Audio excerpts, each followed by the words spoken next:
You can clearly tell this guy is trying really hard to react to BTS. Doesn't look genuine at all.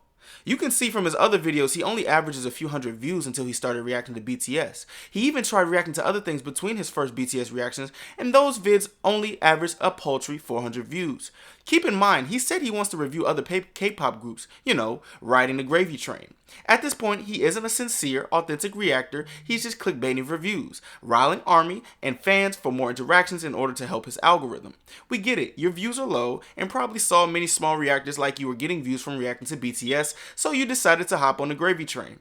You can say and write all you want about how slowly but surely BTS is growing on me, but your actions and expressions in the videos can be read. Suck my motherfucking dick.